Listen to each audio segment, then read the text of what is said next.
जय हिंद दोस्तों, आपका स्वागत है आपके अपने यूट्यूब चैनल एनसीईआरटी गुरुकुल पर। और जैसा कि आपको पता होगा कि हमने जो ये जीएस की मुहिम शुरू की है और आज इसकी सेकंड क्लास है। ठीक है, इसमें हिस्ट्री, पॉलिटी, ज्योग्राफी, करंट सबके क्वेश्चन है। ठीक है, और अपना टाइम ज़ाया ना करते हुए क्लास स्टार्ट करते हैं। ठीक है, अगर आप हमारे यूट्यूब चैनल पर पहली बार आए हो तो हमारे यूट्यूब चैनल को सब्सक्राइब करें और बेल आइकन को प्रेस कर लें, जिससे कि हमारी आगे की जो क्लास आएंगी उसकी नोटिफिकेशन आपके पास सबसे पहले पहुंच सके। ठीक है, देखो पहला क्वेश्चन ये कह रहा संविधान सभा के गठन। संविधान कलर चेंज करने, रुको एक सेकंड। देखो ये करो, संविधान सभा के गठन के लिए निर्वाचित संविधान सभा ने अपनी पहली बैठक कब आयोजित की। ठीक है, संविधान सभा ने। अब देखो संविधान सभा की बात की गई है हमें, तो संविधान सभा, तो भारत में सबसे पहले संविधान सभा की औपचारिक मांग किसने करी? एम.एन. राव ने।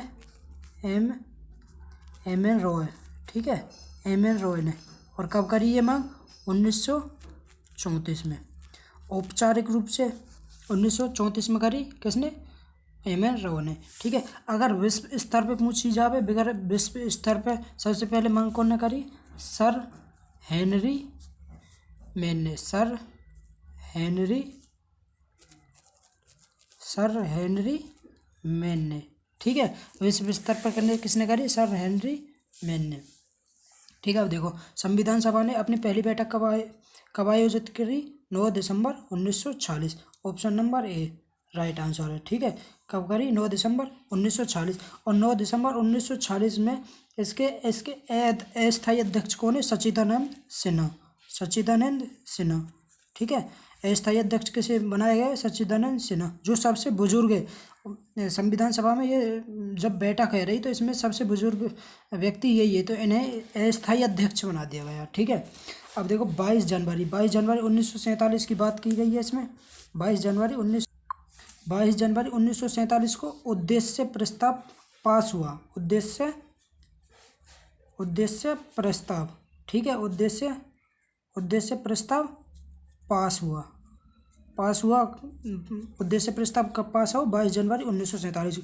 और उद्देश्य प्रस्ताव पेश किया कब किया गया संविधान सभा में? उद्देश्य प्रस्ताव कब पेश किया गया? 13 दिसंबर 1946।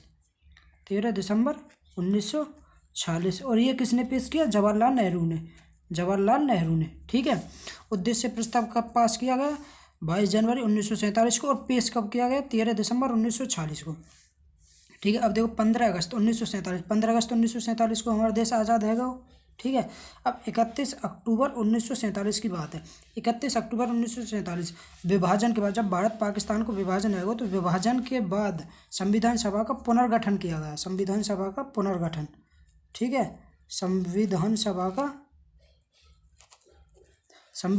का पुनर्गठन।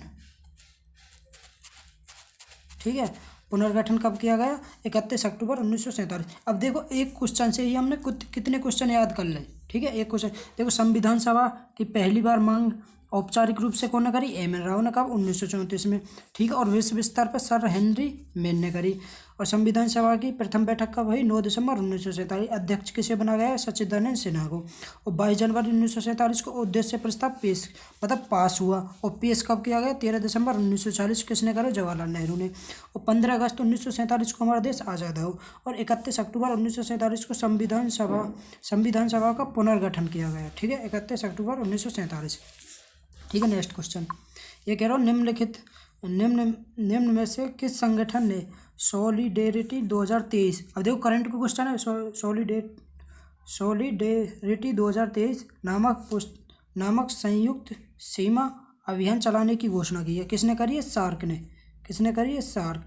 अब देखो सार्क की बात की गई है इसमें। सार्क ने, तो सार्क का पूरा नाम क्या है? सार्क का पूरा अगर पूछ ले आपसे कोई भी सार्क का पूरा नाम, तो सार्क का पूरा नाम है दक्षिण एशियाई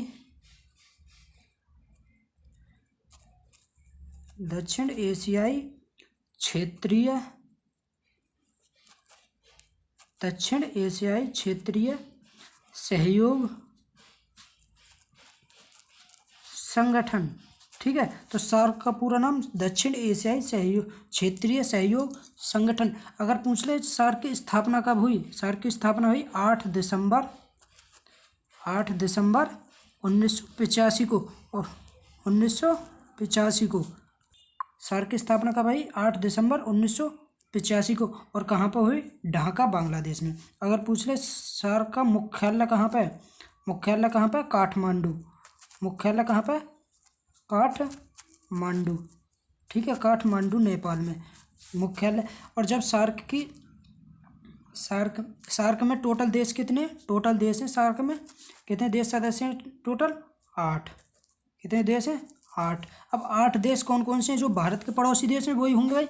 एक तो अफगानिस्तान है, ठीक है, याद रखिए अफगानिस्तान 2008 में शामिल हो। अफगानिस्तान है, इंडिया है, पाकिस्तान है, ठीक है, बांग्लादेश है, ठीक है, नेपाल है, भूटान,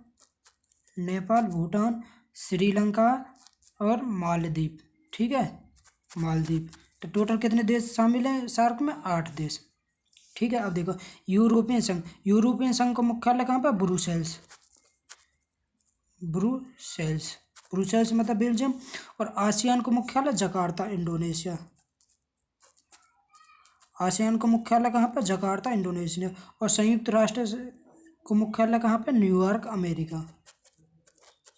न्यूयॉर्क, ठीक है, न्यूयॉर्क, अमेरिका। अब देखो एक क्वेश्चन से कितने क्वेश्चन याद है गए। सार्क का मुख्यालय काठमांडू, और मुख्यालय ये पूछे जावे हैं एग्जाम में। यूरोपीय संघ का मुख्यालय ब्रुसेल्स में, आसियान का मुख्यालय जकार्ता में, संयुक्त राष्ट्र का मुख्यालय न्यूयॉर्क में। और आसियान की स्थापना कब हुई, 8 दिसंबर 1985 को। और टोटल कितने देश हैं, 8 देश। ठीक है। नेक्स्ट क्वेश्चन ये कह रहा हूँ, निम्न में से किस अनुच्छेद का संबंध समान नागरिक संहिता से। समान नागरिक संहिता मतलब कि सबके लिए समान कानून। ठीक है, कि किस संविधान, किस अनुच्छेद में। ठीक है। अब समान ये देखो, समान अक्षर 2 काय में, 44 ये समान है। तो समान नागरिक संहिता किसमें, अनुच्छेद 44 में। समान नागरिक संहिता अनुच्छेद 44 में। ठीक है। अगर पूछ ले समान नागरिक संहिता किस देश में लागू है, एकमात्र देश है वो किस राज्य में लागू है, एकमात्र राज्य है वो है गोवा। ठीक है, गोवा में लागू है सिर्फ। ठीक है। अब अनुच्छेद 40 की बात की गई है। अनुच्छेद 40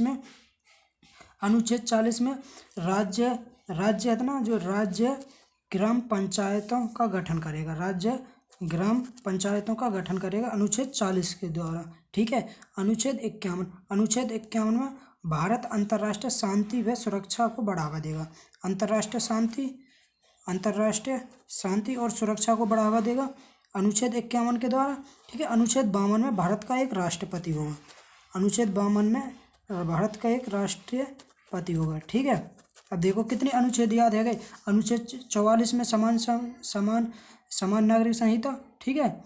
और अनुच्छेद 40 में राज्य ग्राम पंचायतों का गठन करेगा। अनुच्छेद 51 में भारत अंतर्राष्ट्रीय शांति व सुरक्षा को बढ़ावा देगा। ठीक है। अनुच्छेद 52 राष्ट्रपति, भारत का एक राष्ट्रपति होगा। ठीक है। अब नेक्स्ट क्वेश्चन ये कह रहा हूँ, राष्ट्रीय गान जनगण मन का सर्वप्रथम प्रकाशन कब किया गया। अब जनगण मन किसने लिखा, हमारा राष्ट्रगान किसने लिखा, रविंद्रनाथ टैगोर ने। ठीक है, रविंद्रनाथ टैगोर ने। और एक बात और याद रखनी है रविंद्रनाथ टैगोर के बारे में। रविंद्रनाथ टैगोर के लिए 1913 में एक नोबेल पुरस्कार मिला। नोबेल पुरस्कार कब मिला, 1913 में। और किसके लिए, गीतांजलि पुस्तक के लिए, गीतांजलि पुस्तक के लिए। ठीक है, रविंद्रनाथ टैगोर को नोबेल पुरस्कार मिला। ठीक है।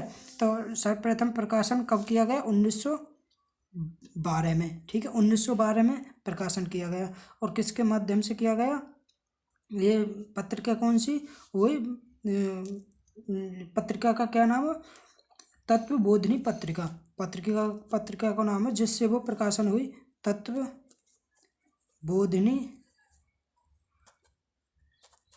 तत्वबोधिनी पत्रिका। ठीक है। और शीर्षक हो इसका, तत्वबोधिनी पत्रिका का शीर्षक भारत भाग्य विधाता। ठीक है। और 1911 में सबसे पहले ये गाँव गाया गया? राष्ट्रगान 1911 में सबसे पहले गाया गया। ठीक है, अगर पूछे राष्ट्रगान सबसे पहले कब गाया गया? 1911 में, कलकत्ता अधिवेशन में।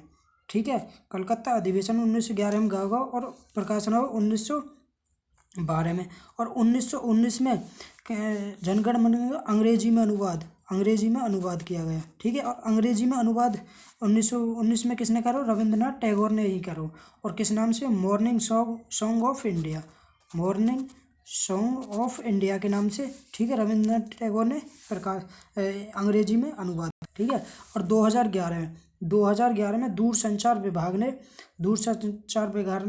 ने एक आदेश जारी किया कि मतलब भारत का जो नागरिक है वो जनगण मनगढ़ को अपनी मतलब कॉलर ट्यून ना बना सके। ठीक है, अपनी कॉलर ट्यून ना बना सके। ठीक है, 2011 में आदेश जारी किया। ठीक है, नेक्स्ट क्वेश्चन, ये महात्मा गांधी ने कायदे आजम की उपाधि किसको दी? कायदे आजम की उपाधि महात्मा गांधी ने किसको दी? मोहम्मद अली जिन्ना को। ठीक है, ऑप्शन ए करेक्ट आंसर है। ठीक है, अगर पूछ ले राजा राम मोहन राय को राजा की उपाधि किसने दी? अकबर द्वितीय ने। ठीक है, किसने दी? अकबर द्वितीय ने, जो मुगल बादशाह हो। ठीक है, अकबर द्वितीय। और सुभाष चंद्र बोस को नेताजी की उपाधि किसने दी? ठीक है, अगर पूछे सुभाष चंद्र बोस को नेताजी की उपाधि किसने दी? तो एडोल्फ हिटलर ने। Adolf Hitler. ठीक है, एडोल्फ हिटलर ने। ठीक है, सुभाष चंद्र बोस को नेताजी की उपाधि एडोल्फ हिटलर ने। और सरदार वल्लभ भाई पटेल को सरदार की उपाधि बारदौली की महिलाओं ने दी। ठीक है, बारदौली की महिलाओं ने। अगर पूछ ले, ठीक है, अगर पूछ ले कायदे आजम की उपाधि महात्मा गांधी ने किसे दी? मोहम्मद अली जिन्ना को। राजा राम मोहन राय को राजा की उपाधि किसने दी? अकबर द्वितीय ने। और सुभाष चंद्र बोस को नेताजी की उपाधि एडोल्फ हिटलर ने दी। और सरदार वल्लभ भाई पटेल को सरदार की उपाधि किसने दी? बारदौली की महिलाओं ने दी। ठीक है, नेक्स्ट क्वेश्चन, ये कह रहा हो काजीरंगा राष्ट्रीय उद्यान किस राज्य में स्थित है? काजीरंगा राष्ट्रीय उद्यान किस राज्य में? असम में। किसमें? ऑप्शन नंबर ए असम में। असम में काजीरंगा राष्ट्रीय उद्यान है। ठीक है, और असम में ही मानस राष्ट्रीय उद्यान भी असम में ही है। ठीक है, काजीरंगा और मानस कहाँ पे? असम में। हिमाचल प्रदेश में पिन घाटी राष्ट्रीय उद्यान। ठीक है, पिन घाटी राष्ट्रीय उद्यान कहाँ पे? हिमाचल प्रदेश में। उत्तर प्रदेश में दुधवा राष्ट्रीय उद्यान। ठीक है, कहाँ पे? उत्तर प्रदेश में। और पश्चिम बंगाल में बुक्सा टाइगर रिजर्व। ठीक है, बुक्सा टाइगर रिजर्व पश्चिम बंगाल में। और एक सुंदरवन नेशनल पार्क भी कहाँ पे? पश्चिम बंगाल में। ठीक है, नेक्स्ट क्वेश्चन, ये करो भारत में अंग्रेजी शिक्षा किसके द्वारा लागू की गई? तो भारत में अंग्रेजी शिक्षा किसके द्वारा लागू की गई? विलियम बेंटिंक के द्वारा अंग्रेजी शिक्षा लागू की गई। अगर अब विलियम बेंटिंक के बारे में एक बात और ध्यान रखनी है, भारत का प्रथम गवर्नर जनरल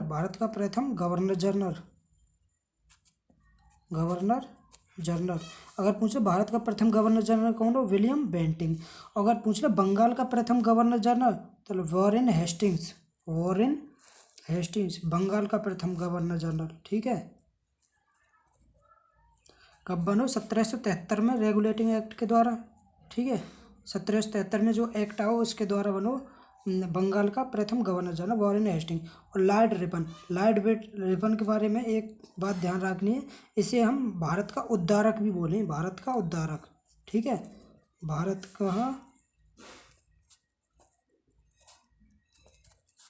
का उद्धारक। ठीक है, किसे बोला जाता है? लॉर्ड रिपन को। और स्थानीय स्वशासन का जनक भी बोले, स्थानीय स्वशासन का जनक कैसे बोला जाता है? लॉर्ड रिपन को। ठीक है, और लॉर्ड डलहौजी के बारे में एक बात ध्यान रखिए, लॉर्ड डलहौजी हड़प नीति किसने चलाई? लॉर्ड डलहौजी ने हड़प नीति चलाई। और लॉर्ड डलहौजी के शासनकाल में ही रेल चली थाने से मुंबई, मतलब मुंबई से थाने तक। ठीक है, मुंबई कितने? 34 किलोमीटर तक। ठीक है, नेक्स्ट क्वेश्चन, एक है वर्तमान वर्तमान में संविधान में कितनी अनुसूचियां हैं। वर्तमान में संविधान में कितनी अनुसूचियां 12। ठीक है। अगर पूछता मूल संविधान में कितनी 8। मूल संविधान में कितनी 8। और 4 अनुसूची बाद में जोड़ी गई। 4 अनुसूची वो कौन कौन सी। एक तो 9वीं अनुसूची। 9वीं अनुसूची कब जोड़ी गई। पहला संविधान संशोधन के द्वारा 1951 में। ठीक है। पहला संविधान संशोधन 1951 के द्वारा 9वीं अनुसूची जोड़ी गई। और 10वीं अनुसूची जोड़ी गई 52वां संविधान संशोधन। 10वीं अनुसूची जोड़ी गई 52वां संविधान संशोधन के द्वारा 1985 में। ठीक है। और 11वीं अनुसूची जोड़ी गई 73वां संविधान संशोधन। 73वां संविधान संशोधन 1992 के द्वारा। 1992 के द्वारा। और 12वीं अनुसूची जोड़ी गई 74वां संविधान संशोधन। ये भी 1922 में जोड़ी गई। कब 1922 में। ठीक है। तो 9वीं अनुसूची जोड़ी कब जोड़ी गई। पहला संविधान संशोधन 1951 के द्वारा। 10वीं अनुसूची जोड़ी गई 52वां संविधान संशोधन 1985 के द्वारा। और 11वीं अनुसूची जोड़ी गई 73वां संविधान संशोधन 1992 के द्वारा। और 12वीं अनुसूची जोड़ी गई 74वां संविधान संशोधन 1992 के द्वारा। ठीक है। 9वीं अनुसूची किससे संबंधित है। भूमि सुधार से। ठीक है। 9वीं अनुसूची किससे संबंधित है। भूमि सुधार से। अगर पूछ ले 10वीं अनुसूची किससे संबंधित है। 10वीं अनुसूची दल बदल से संबंधित है। ठीक है। 10वीं अनुसूची दल बदल से। और 11वीं अनुसूची पंचायतन से संबंधित है। पंचायतन से। ठीक है। जिसमें 29 विषय हैं। यहाँ में 11वीं अनुसूची में कितने विषय हैं 29 विषय। और 12वीं अनुसूची नगर पालिका से संबंधित है। नगर पालिका से। इसमें कितने विषय हैं 18 विषय। टोटल कितने विषय हैं 18। ठीक है। नेक्स्ट क्वेश्चन ये कह रहा भारतीय संविधान के किस अनुच्छेद में निर्वाचन आयोग के लिए प्रावधान है। अब देखो निर्वाचन आयोग अगर पूछ ले निर्वाचन आयोग कैसा निकाय तो निर्वाचन आयोग का प्रावधान संविधान में तो ये संवैधानिक निकाय। कैसे निकाय संविधानिक। ठीक है। तो निर्वाचन आयोग कैसा निकाय संवैधानिक निकाय। ठीक है। अब देखो अनुच्छेद 312 किससे संबंधित है।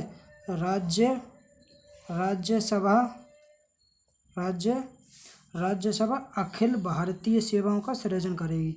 ठीक है। राज्यसभा अखिल भारतीय सेवाओं का सृजन करेगी। अनुच्छेद 312 संबंधित है। ठीक है। और निर्वाचन आयोग से अनुच्छेद 324 option number B correct answer है। और अनुच्छेद 330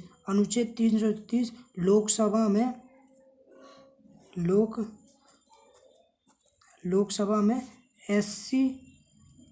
एससी व एसटी मतलब अनुसूचित जाति और जनजाति का आरक्षण के बारे में कौन से अनुच्छेद में अनुच्छेद 330 में। और अनुच्छेद 332 में विधानसभा में एससी और एसटी के लिए आरक्षण। ठीक है। अनुच्छेद 352 में अनुच्छेद 332 में। और अनुच्छेद 330 में लोकसभा में एससी और एसटी के लिए आरक्षण।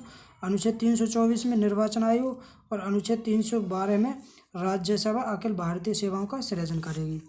ठीक है। नेक्स्ट ठीक है। भारतीय संविधान में किस अनुच्छेद द्वारा वस्तु एवं सेवा कर के प्रावधान जोड़े गए। वस्तु एवं सेवा कर मतलब जीएसटी की फुल फॉर्म का goods and service tax.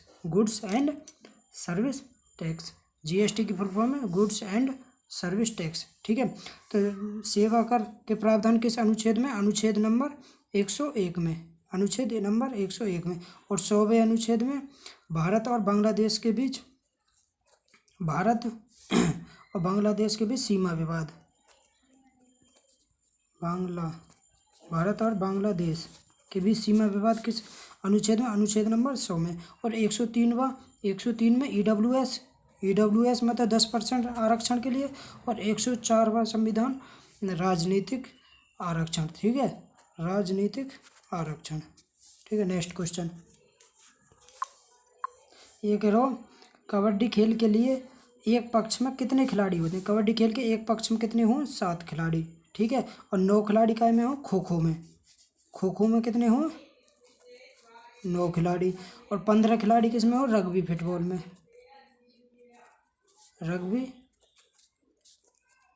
Rugby football में कितने हो 15, और 11 खिलाड़ी हो क्रिकेट में, हॉकी में, क्रिकेट, हॉकी और फुटबॉल में भी 11 हों, ठीक है।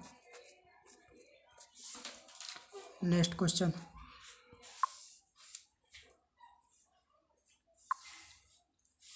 ये कह रहा हूँ reserve bank of India RBI की स्थापना किस वर्ष की गई। RBI reserve bank of India की स्थापना कब की गई। 1 अप्रैल 1935 में। कब की गई 1935 में। 1 अप्रैल 1935 में। 1 अप्रैल 1935 में, ठीक है। आरबीआई की स्थापना 1 अप्रैल 1935 में, और 1934 में एक्ट आई हो। आरबीआई एक्ट कब आओ 1934 में, ठीक है। और 34 में एक्ट आओ और 35 में स्थापना की गई। और जब स्थापना की गई तो इसको मुख्यालय कहाँ पर हो, जब कलकत्ता मतलब कोलकाता पे हो, कोलकाता इसका मुख्यालय हो। लेकिन 1937 में इसको मुख्यालय चेंज कर दो, कहाँ पे कर दो, मुंबई में। और अब भी इसका मुख्यालय कहाँ पे, मुंबई में। आरबीआई का मुख्यालय कहाँ पे, मुंबई में, ठीक है। अगर पूछ ले आरबीआई को प्रथम अंग्रेज गवर्नर कौन, प्रथम अंग्रेज गवर्नर का कौन, ऑसबोर्न स्मिथ, ठीक है। Osborne Smith. अगर पूछ ले प्रथम भारतीय गवर्नर भारतीय गवर्नर कौन हो, सीडी देशमुख, ठीक है। और वर्तमान में कौन है, शक्तिकांत दास, ठीक है। अब देखो 1982 में 12 जुलाई 1982 में नाबार्ड की स्थापना हुई। 12 जुलाई 1982 में नाबार्ड की स्थापना हुई। और 1955 1 जुलाई 1955 में एसबीआई की स्थापना।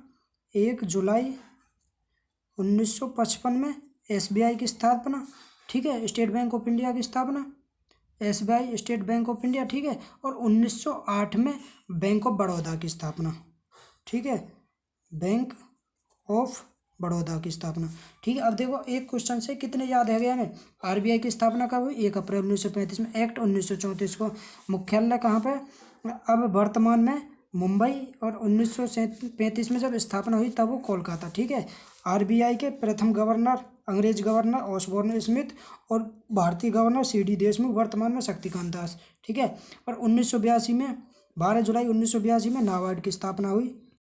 12 जुलाई 1982 में नाबार्ड की स्थापना। 1955 1 जुलाई 1955 में एसबीआई की स्थापना, ठीक है। और 1908 में बैंक ऑफ बड़ौदा की स्थापना, ठीक है। नेक्स्ट क्वेश्चन, ये करो भारत का क्षेत्रफल विश्व के क्षेत्रफल का कितना % है। तो भारत का टोटल क्षेत्रफल कितना, 32,87,263 वर्ग किलोमीटर, ठीक है। भारत का क्षेत्रफल कितना, 32,87,263 वर्ग किलोमीटर, ठीक है। और ये विश्व का 2.4% है। विश्व को कितना % है, 2.4%। अगर पूछ ले भारत विश्व में क्षेत्रफल के हिसाब से कौन सा स्थान है भारत का, 7वां। भारत का कौन सा स्थान है, 7वां स्थान क्षेत्रफल के हिसाब से, ठीक है। क्षेत्रफल के हिसाब से 7वां स्थान है। तो इससे भारत से पहले बड़े देश कौन कौन से हैं, उसे याद करने की देखो एक ट्रिक है। रुक, चीन, अब, आ, भारत। रुक, चीन, अब, आ, भारत, ठीक है। तो रूस पहले नंबर पर, रूस दूसरे पे कनाडा, ठीक है। तीसरे पे चीन, चौथे पे अमेरिका, ठीक है, अमेरिका। पाँचवें पे ब्राज़ील, और छठे पे ऑस्ट्रेलिया, और सातवें पे हमारा भारत। क्षेत्रफल के हिसाब से सबसे बड़ा देश रूस, फिर कनाडा, चीन, अमेरिका, ब्राज़ील, ऑस्ट्रेलिया, फिर भारत। और 8वें नंबर को पूछे तो अर्जेंटीना। 8वें नंबर पे अर्जेंटीना, ठीक है। 8वें नंबर पे अर्जेंटीना। नेक्स्ट क्वेश्चन,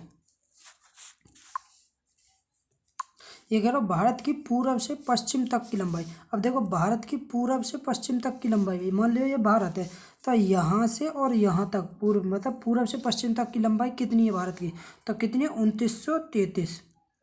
2933 किलोमीटर, ठीक है। 2933 किलोमीटर। अगर पूछ ले उत्तर से दक्षिण तक की लंबाई भारत की, उत्तर से दक्षिण तक भारत कितने किलोमीटर तक फैला है, तो 3214 किलोमीटर, ठीक है। भारत उत्तर से दक्षिण में कितने किलोमीटर तक फैला? 3214 किलोमीटर। और पूर्व से पश्चिम 2933 किलोमीटर। ठीक है ना, तो 2933। अब देखो 2933, ना ना ना ना, ऑप्शन नंबर डी, इनमें से कोई नहीं। ठीक है, इसमें दे ही ना रहा होगा 2933, तो option number D. Next question, ये कह रहा हूँ पानीपत का प्रथम युद्ध किस वर्ष लड़ा गया? पानीपत का प्रथम युद्ध कब लड़ा गया? 21 अप्रैल 1526। तो 1526, 21 अप्रैल 1526 को पानीपत का प्रथम युद्ध लड़ा गया। ठीक है, किस किस किस के बीच लड़ा हुआ है? बाबर और इब्राहिम लोधी के बीच। बाबर और लोधी के बीच। ठीक है, और 1527 में किसका युद्ध हो? खानवा का युद्ध। 1527 में खानवा का युद्ध बाबर और राणा सांगा के बीच। ठीक है, 1527 में खानवा का युद्ध बाबर और राणा सांगा के बीच। 1528 में हो, 1528 में किसका युद्ध? चंदेरी का युद्ध। चंदेरी का युद्ध 1528 में किस किस के बीच? मेदिनी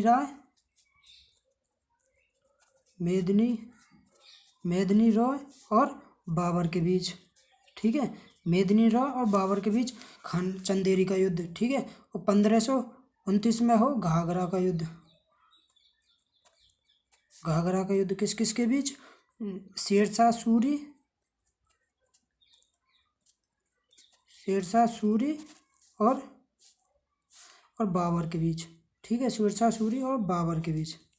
ठीक है, अब देखो एक क्वेश्चन से ही हमें कितने युद्ध याद है गए? 4 युद्ध याद है गए। पानीपत का प्रथम युद्ध 21 अप्रैल 1526 किस किस के? बाबर और लोधी के बीच, इब्राहिम लोधी के बीच। और 1527 में खानवा का युद्ध बाबर और राणा सांगा के बीच। 1528 में चंदेरी का युद्ध मेदिनी राय और बाबर के बीच। 1529 में घाघरा का युद्ध शेरशाह सूरी और बाबर के बीच। ठीक है, नेक्स्ट क्वेश्चन, ये कह रहा सोमनाथ मंदिर किस राज्य में स्थित है? सोमनाथ मंदिर किस राज्य में? गुजरात में। सोमनाथ मंदिर किस राज्य में स्थित है? अब गुजरात में। ठीक है, गुजरात में और भी मंदिर हैं। गुजरात में नागेश्वर मंदिर कहाँ पे है? गुजरात में। नागेश्वर मंदिर गुजरात में। अगर पूछ ले द्वारकानाथ मंदिर, तो ये भी गुजरात में। द्वारकानाथ मंदिर कहाँ पे? गुजरात में। अगर पूछ ले जम्मू कश्मीर में कौन कौन से मंदिर है? अमरनाथ मंदिर कहाँ पे? जम्मू कश्मीर में भाई। अमरनाथ मंदिर जम्मू कश्मीर, और वैष्णो देवी मंदिर भी जम्मू कश्मीर में। वैष्णो देवी मंदिर कहाँ पे? जम्मू कश्मीर में। और महाराष्ट्र में कौन से मंदिर हैं? सिद्धिविनायक मंदिर।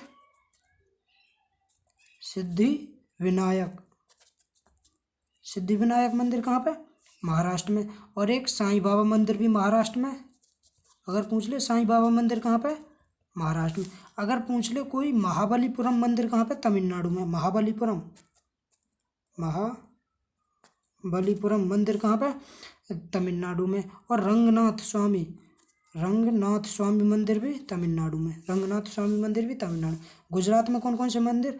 नागेश्वर मंदिर, द्वारकानाथ मंदिर, सोमनाथ मंदिर। जम्मू कश्मीर में अमरनाथ, वैष्णो देवी। महाराष्ट्र में सिद्धिविनायक, साईं बाबा। तमिलनाडु में महाबलीपुरम मंदिर और रंगनाथ स्वामी मंदिर। ठीक है, नेक्स्ट क्वेश्चन,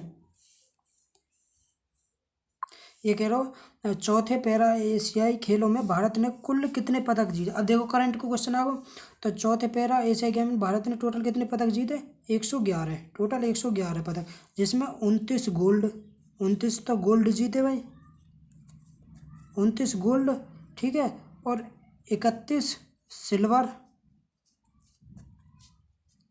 31 सिल्वर और 51 कौन से? ब्रॉन्ज, मतलब कांस्य। तो 2023 में चौथे जो पैरा एशियाई गेम हुए, इनमें 29 भारत ने 29 गोल्ड जीते, 31 सिल्वर जीते और 51 कितने जीते? 51 कांस्य पदक जीते। ठीक है, और ये भारत इन 111 पदकों के साथ 5वें स्थान पर रहा। कौन से स्थान पर रहा? 5वें स्थान पर। कौन से स्थान पर रहा? 5वें स्थान पर। ठीक है, 5वें स्थान पर रहा, और 5वें स्थान पे। ठीक है, और ये 2023 में ये जो गेम हुए कहाँ पे हुए? होंगझाओ चीन में। कहाँ पे? होंगझाओ झाऊ, होंगझाऊ चीन, होंगझाऊ चीन में हो ये चौथे पैरा एशियाई गेम कहाँ पे है? होंगझाऊ चीन में, ठीक है। और 2018 में कितने पदक जीते? 72। 2018 में 72 पदक जीते। और 2023 में कितने जीते? 2023 में 111, ठीक है। नेक्स्ट क्वेश्चन ये कह रहा हूँ बल का एसआई मात्रक, बल का एसआई मात्रक कौन सा? न्यूटन, बल का एसआई मात्रक newton. Option number B. Coulomb किसका मात्रक है? आवेश का। अब देखो साइंस के क्वेश्चन भी हैं। कूलम किसका मात्रक है? आवेश का। और बल का मात्रक न्यूटन। और वाट किसका मात्रक है? शक्ति का, शक्ति का मात्रक वाट। और एम्पियर विद्युत धारा का, विद्युत विद्युत धारा का मात्रक एम्पियर, ठीक है। Next question